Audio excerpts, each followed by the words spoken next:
TRE 1 में Shashi sir का सभी विद्यार्थी लगभग जो ये पूरे बिहार में यदि देखिएगा तो सबसे पहला संस्थान मिलेगा जिसमें सबसे अधिक विद्यार्थी सफल हुए। वह टीआरई 2 हो, क्या टीआरई 3 में भी वह जलवा कायम रहा? एक एक बिंदु पर चर्चा करेंगे। विद्यार्थी जो पूछ रहे थे कि टीआरई 4 की तैयारी कैसे करें, टीआरई 4 में वैकेंसी आएगी या नहीं आएगी, स्टेट का रिजल्ट कब तक होगा, स्टेट वाले बहुत परेशान है डेटा को लेकर, उस पर भी चर्चा करेंगे। सर धन्यवाद। सर, सबसे पहले मेरा कर्तव्य होता है, चूंकि मैं एजुकेशन पर काम करता हूं, टीआरई 1 में आपने दावा किया था और विद्यार्थी भी ये बोल रहे थे कि मैं शशि सर से पढ़ा हूं, ऑफिसर एकेडमी में पढ़ा हूं, सबसे ज्यादा रिजल्ट दिए हैं, तो सबसे अधिक विद्यार्थी फेलियर भी उस समय हुए थे। टीआरई 2 में भी वही कंडीशन था, सबसे अधिक आप रिजल्ट। टीआरई 3 का क्या कंडीशन? देखिए, टीआरई 3 के अंदर में हमारे परफॉर्मेंस में थोड़ा अच्छा ही परफॉर्मेंस इसको कहेंगे। और देखिए, सफलता के कई पैमाने होते हैं, आप अपने आप को हर बार आंकते हैं, तो हम लोग भी अब हर बार अपने आप को आंकते हैं और उन पैमानों पर जो गलतियां हमसे होती है उनमें सुधार करने का प्रयास करते हैं। लेकिन टीआरई 3 की परीक्षा में सबसे बड़ी बात रही कि हमने एक बैच को 2 बार पढ़ाया। आपको याद होगा टीआरई 3 की जो परीक्षा है, जिसका रिजल्ट अभी आया है, ये परीक्षा मार्च के महीने में हुई थी और परीक्षा पेपर लीक के कारण रद्द हो गई थी, जिसका अप्रैल में ही रिजल्ट आ जाना था। लेकिन उसके बावजूद हमने एक बार उनका बैच फिनिश कर दिया। तब तो बच्चे एग्जाम देने गए, उसके बाद दोबारा से हमने उन बच्चों को पढ़ाया, तो हमने बहुत कुछ सीखा। और मान लीजिए कि एक विद्यार्थी को अगर आप 2 बार पूरा सिलेबस कंप्लीट कराएंगे तो विद्यार्थी काफी ज्यादा उसमें अच्छा परफॉर्म करेगा और उसका इनाम भी हमें मिला है। सुबह 4 साढ़े 4 बजे से जो व्हाट्सएप पर मैसेज आने शुरू हुए हैं, जो रिजल्ट आ रहा है, आपको तो सुबह दिखाया भी था मैंने, अभी तक वो आंकड़ा चल ही रहा है। और हम कोई आंकड़ा जाने नहीं करते क्योंकि एग्जैक्ट गिनना मेरे लिए पॉसिबल नहीं है, लेकिन ये दावा है कि बिहार का गांव गांव बोल रहा है और पूरा बिहार डोल रहा है इस बात पर कि बीपीएससी शिक्षक भर्ती मतलब द ऑफिसर्स एकेडमी होता था, है और आगे भी होता रहेगा। और इसका एकमात्र कारण यह है कि यहाँ के शिक्षक सुबह से लेकर रात तक अपने आप को गलाते हैं, सुबह से लेकर रात तक बोर्ड पर कलम घिसते हैं और एक एक बैच के अंदर में 800, 900, 1,000 घंटा की पढ़ाई करवाते हैं। एकमात्र ऐसी संस्थान जो एक ऑनलाइन बैच में, जहां पे बकायदा 2 से 3 घंटे से ज्यादा कोई संस्थान टाइम नहीं दे पाता है, हमारी संस्थान एक बैच के अंदर में, एक बैच में जिसकी फीस 1000 रुपए होती है, जो कट छट के हमारे पास 550 रुपए मात्र पहुंचता है, उस 550 रुपए की फीस लेने के बावजूद भी हम क्या करते हैं, तो हम 1000 घंटा पढ़ाते हैं। सोच कर देखिए, बड़ा मुश्किल काम है, लेकिन हम मेहनत से उसको पूरा करते हैं। तो आप ये बात बोल रहे थे कि अफसोस की बात है कि टीआरई 1 में मटेरियल उस तरह का नहीं था, मैं व्यवस्थित किया, उतना रिजल्ट दिया, यदि मटेरियल रहता तो उसको दोगुना कर देते, क्योंकि सीट खाली रहा, आप भी उस पर अफसोस जाहिर कर रहे थे। टीआरई 2 में उसकी भरपाई कर लिए, क्या टीआरई 3 में जो भरपाई की कितना आसान था टीआरई 1 से लेकर टीआरई 3 तक भरपाई? टीआरई 3 के अंदर में चैलेंजेस बड़े नए थे, क्योंकि हमने जब पहली बार पढ़ाया था इनको तो हमने पहली बार पूरे सिलेबस को कवर कराया था, लेकिन जब मार्च में पेपर लीक हो गया, पेपर रद्द कर दिया गया, उसके बाद जब टाइम मिला तो हमने इनको स्टैंडर्ड बुक्स पढ़ाए, हमने क्लास 6 to 12 की पूरी एनसीईआरटी इनको क्लास के अंदर में कराया। सबसे बड़ी बात, टॉपिक वाइज इनको क्लास के अंदर में यूट्यूब पे प्रैक्टिस जो है अनरेगुलर हो पाता था। बच्चे कमेंट्स करते हैं, कोई वहां खाना बनाता है, कोई प्यार मोहब्बत की बातें करता है यूट्यूब के कमेंट बॉक्स में, तो हमने इस बार उनके प्रैक्टिस को पेड बैच में शिफ्ट कर दिया था। हमने उनके बैचेस पर काफी मेहनत की, लगभग 1500 घंटे की क्लास हमने कराई थी उस बैच के अंदर में, जिसका परिणाम हमें देखने को मिल रहा है और आज रिजल्ट के रूप में वो हमें मिल रहा है। और रिजल्ट में हमारी भागीदारी 40 से 50% ही होती है, बाकी बच्चों का मेहनत है, उनका डेडिकेशन है,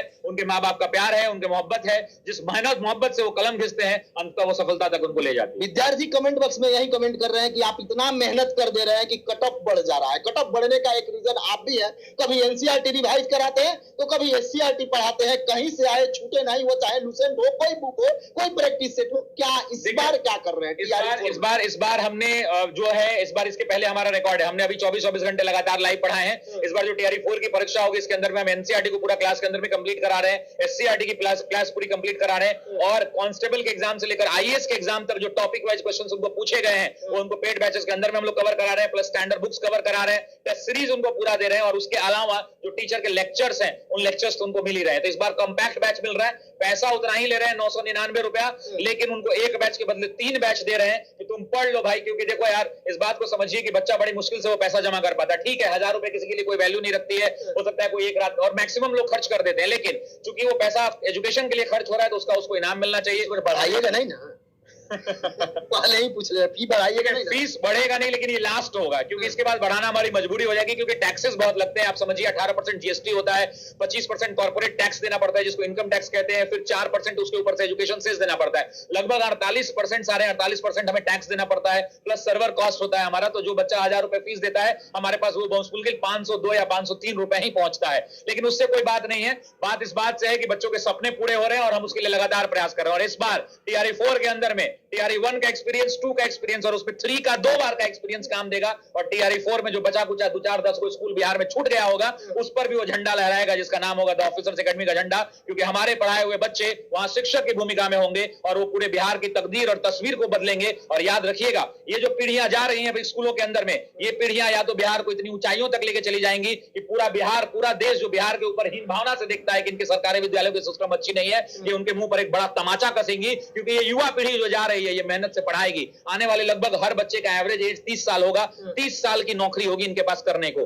हर साल मैट्रिक में 15 लाख और इंटर में 15 लाख, यानी 30 लाख बच्चे हर साल बिहार बोर्ड से पास होते हैं।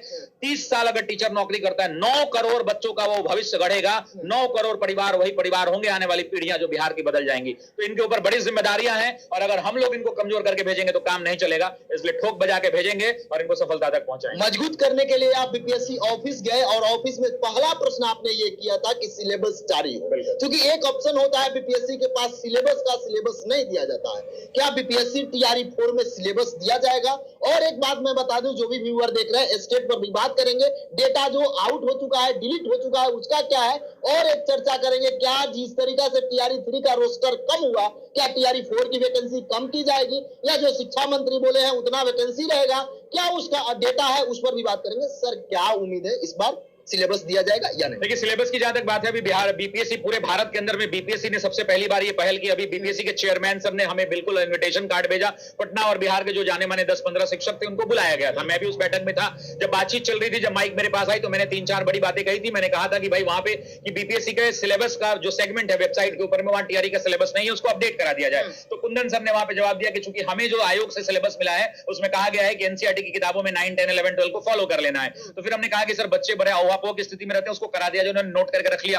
फिर हमने बोला था कि सर आंसर की जो है बार-बार गलती होती है। आप समझिए कि बच्चा उस पे क्लेम करता है, बच्चा उसके लिए डॉक्यूमेंट देता है, तो आखिर आप किस किताब को मानेंगे? तो चेयरमैन साहब ने डिस्कशन करने के बाद कहा कि हम एनसीईआरटी और एससीईआरटी दोनों किताबों को मानेंगे, आप इस बात के लिए निश्चिंत रहें। फिर मैंने कहा कि बच्चे जब क्लेम करते हैं आंसर को, अपना दस्तावेज लगाते हैं कि इस किताब के पेज नंबर इतना से ये आंसर गलत है, तो उसके बाद उसमें रेक्टिफाई किया जाता है, लेकिन फिर भी कुछ एरर हो जाता है। उसके बाद बच्चे क्या करें?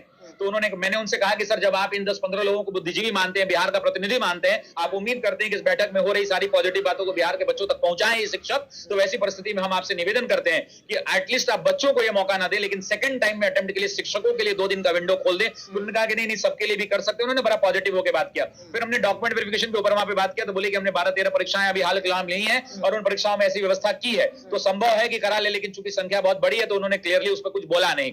तो टीआरई के लगभग तमाम मुद्दे, उसके अलावा 1 कैंडिडेट 1 रिजल्ट पे भी बातचीत हुई। तो उन्होंने पूर्णिया का एग्जांपल देकर समझाया। उन्होंने कहा कि ये बच्चों के हक है, मामला कोर्ट चला जाएगा। क्योंकि मान लीजिए आप एक बच्चे हैं, आपने आपका 11-12 में रिजल्ट हो गया, 9-10 में भी रिजल्ट हो गया। मान लीजिए आप कहते हैं कि 11-12 का पहले ज्वाइनिंग करा लीजिए, उसमें से जो सीट बच जाएगा 9-10 का बच जाएगा। आप यही कहते हैं, बच्चे भी यही कहते हैं। तो उन्होंने बड़ा जबरदस्त जवाब दिया। उन्होंने कहा कि 11-12 का मान लीजिए कि मैंने आपका ज्वाइनिंग करा दिया, आपका घर पटना है और आपको पोस्टिंग जो है लौड़िया मिल गया, चंपारण के अंदर में, तो अब आप चंपारण चले जाएंगे। लेकिन आपके पास अगर 9-10 का विंडो खुला है और 9-10 का आपने डॉक्यूमेंट वेरिफिकेशन कराया और वहां आपको पटना के बगल में बिहटा मिल गया, तो आप मुझे बताइए कि क्या आप बिहटा लेंगे? तो वैसी परिस्थिति में मैं किसी के मूल अधिकारों का हनन नहीं कर सकता हूं। ये उन्होंने एग्जाम्पल देके पूर्णिया से समझाया हमें। तो ये क्लैरिटी उन्होंने क्लियरली दे दी और एक तरह से उन्होंने ना ही कह दिया डायरेक्टली, आप समझ लीजिए। एक आपने ये भी प्रश्न दिया था, तो कुछ सब्जेक्ट में ऐसे है जिसमें 99% दिया गया है, कुछ सब्जेक्ट ऐसे हैं जिसमें 100% दिया गया है, कुछ सब्जेक्ट ऐसे हैं जिसमें 94%, इस टाइप से दिया है। लेकिन 2 सब्जेक्ट की चर्चा सबसे अधिक हो रही है, उर्दू और संस्कृत को लेकर। इसमें सबसे कम रिजल्ट दिया गया है। इस बात को समझिए कि लगभग 6500 लोगों ने उर्दू की परीक्षा दी थी। मान लेते हैं 6500 लोग उर्दू की परीक्षा में अपीयर हुए थे।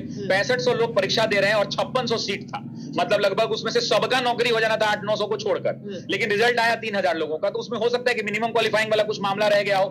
तो ये जब तक पूरा एक एक कैंडिडेट का मार्कशीट नहीं आ जाता है, तब तक ये कुछ कहना जल्दबाजी होगी। क्योंकि बच्चा देखेगा कि उसका लैंग्वेज में लगा है या किस पेपर में उसका रिजल्ट नहीं आ पाया है, क्यों नहीं हो पाया, तब वो क्लैरिटी मिलेगी। मैं इस बात का आज भी पक्षधर हूं, उस दिन भी था और आगे भी रहूंगा कि सीटें खाली नहीं होनी चाहिए। जब वैकेंसी निकाली गई है तो क्यों निकाली गई है? वैकेंसी इसलिए निकाली गई है कि उतने लोग चाहिए। अगर आप आज पोस्ट लगाते हैं कि मुझे 10 लोगों की आवश्यकता है, तो आपने क्यों लिखा है 10 लोग? क्योंकि आपको हकीकत में 10 लोगों की जरूरत है। तो अगर आपने 10 लोगों की वैकेंसी निकाली है तो आप 10 सीटें भरिए ना। अगर भरने के लिए आपका कोई न्यूनतम अहर्ता है कि नहीं भैया, जो हमारे एग्जाम में 40% नंबर लाएगा, उससे नीचे लाएगा, उसका हमारा सीट खाली रहे तो रह जाए, लेकिन हम 40% से नीचे वाले को नहीं लेंगे। तो क्या वैसा कुछ मामला है? जब तक ये पूरा का पूरा मार्कशीट नहीं आ जाएगा तब तक इस पर कुछ भी बोलना एक असहजता का भाव होगा, जिसको मैं बचना चाहता हूं। 2 विद्यार्थी परेशान है, एक जो स्टेट का एग्जाम दे दिए हैं और बिहार सरकार के द्वारा, बिहार विद्यालय परीक्षा समिति के द्वारा ये वादा किया गया था कि साल में 2 बार लेंगे। अभी एक का डेटा पर लगातार चल रहा है कि डेटा ही डिलीट हो गया है। क्या लगता है कि आज प्रेस कॉन्फ्रेंस हुई है और उसमें सर ने अनाउंसमेंट भी किया है कि अगली परीक्षा जो है वो सक्षमता वाली शायद बात हुई कि तृतीय सक्षमता आज आनंद किशोर सर ने, चेयरमैन सर ने किया था प्रेस कॉन्फ्रेंस। मुझे लगता है कि उसके ऊपर काम चल रहा है और कोई भी आयोग अपनी छवि को लेकर के बड़ा सेंसिटिव होता है, तो हम लोग जैसे संवैधानिक संस्थाओं के ऊपर आक्षेप करने से पहले बहुत विचार करना चाहिए और उसकी गरिमा का भी ध्यान रखना चाहिए।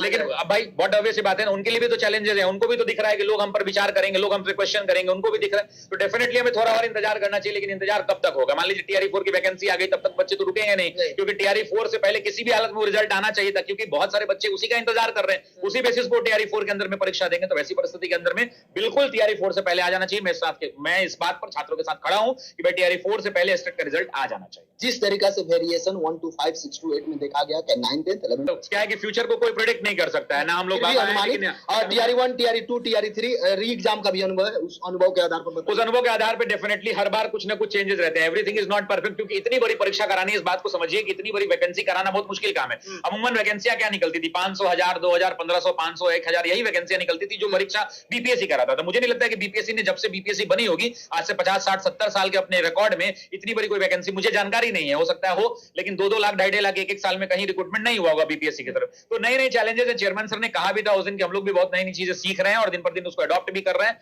तो धीरे धीरे निरंतर सुधार हो रहा है। क्या टीआरई 4 में जिस तरीके से करना है, टीआरई 4 के अंदर में हम लोग चुनौतियों को लेकर तैयार हैं और हमने ये तय किया है कि जो गलतियां थोड़ी बहुत छूट गई थी टीआरई 3 के अंदर में, उसको भी ओवरकम करेंगे। जैसे फॉर एग्जांपल, एक बच्चे को क्या चाहिए? एक बच्चे को चाहिए उसको पूरा प्रॉपर कंटेंट। देखिए 2 तरह के कंटेंट होते हैं। एक जो टीचर को आता है, जो ज्ञान मुझे, मान लीजिए कि मैं महात्मा गांधी को जितना जानता हूं, मैंने महात्मा गांधी को पूरा बोर्ड पर लिखकर पढ़ा दिया, लेकिन महात्मा गांधी के बारे में किताबें क्या कहती हैं वो छूट जाता है। इस बार हम लोग स्टैंडर्ड बुक्स को भी क्लास में इनकॉर्पोरेट कर रहे हैं, साथ ही साथ एनसीईआरटी और एससीईआरटी को भी कवर कर रहे हैं। पहले हम लोग एनसीईआरटी फोकस्ड हो जाते थे, लेकिन एससीईआरटी की किताबों को आप देखेंगे तो आपको पता चलेगा कि उसमें बिहार से जरूरी फैक्ट उसमें पूछे गए हैं। तो उन फैक्ट्स को भी हम लोग क्लास में कवर करने का प्रयास कर रहे हैं। साथ ही साथ कवच बैच उसके साथ फ्री दे रहे हैं। एक बैच खरीदने पे 3 बैचेस उनको मिल रहे हैं, यानी 2 बैच एक्स्ट्रा फ्री दे रहे हैं। तो ये लाभ बच्चों को मिल रहा है। देखिए एक बात कहावत जाता है, वो कहावत होता है ना गांव देहात होता है, वो कहावत है गांव देहात में, वो कहावत है कि पूरा बिहार डोल रहा है और चप्पा चप्पा बोल रहा है कि बीपीएससी शिक्षक भर्ती मतलब द ऑफिसर्स एकेडमी होता था, है और आगे भी रहेगा। और इसका एकमात्र कारण है कि बच्चे भरोसा करते हैं और उस भरोसा पर खरा उतरने के लिए शिक्षक दिन रात मेहनत करते हैं। शशि सर, एक बात रउआ बताई, विद्यार्थी साफ परेशान वालों कि टीआरई 4 में आखिरकार सीट कितना रही? देखिए सीट कम हो जाई कि रही? आखिर शिक्षा मंत्री जगन बोलले बानी कि ना 160 रही चाहे 150 रही का? देखिए सीट के जब तक बात करल जाला था, सीट जोन बा उम्मीद बा कि 1,60,000 होके के चाहिए। अगर नहीं हो तो शिक्षा मंत्री बयान दे लेलन तो कम से कम 1 लाख से ज्यादा होके चाहिए। और 1 लाख से ज्यादा अगर नहीं हो तो छात्र बिल्कुल परेशान हो जाए। कहे कि बार-बार सीट कटता बढ़ता घटता बढ़ता, तो हर कोई के मन में लगी कि भैया जो लोग कहता वो करते नहीं थे। तो कहीं ना कहीं मन में संशय पैदा हुई, फिर संशय पैदा हुई तो फिर सोशल मीडिया पर संशय पैदा हुई, और सोशल मीडिया पर संशय पैदा हुई तो फिर पूरा ग्राउंड पर दिखे लगी संशय पैदा हुई। तो हमरा उम्मीद बा कि जो अपन शिक्षा मंत्री अगर भाई बिहार के गरिमा पद बा, वो गरिमा पद पर बैठे वाला आदमी अगर सदन में खड़ा होकर कहता है कि 1,60,000 के आसपास रिक्रूटिंग करे के बा, तो वैकेंसी आई। अब हो सकता है 1.25 लाख है, 1,30,000 है, 1,10,000 है, लेकिन लाख से ऊपर आवे चाहिए। तो बिहार के लड़का लोग की चिंता करने की जरूरत नहीं है। कलम उठाएं, घिसे के शुरू करिए, तब तक मत रुकिए जब तक नौकरी ना मिल जाए। ये बात की याद रखिए।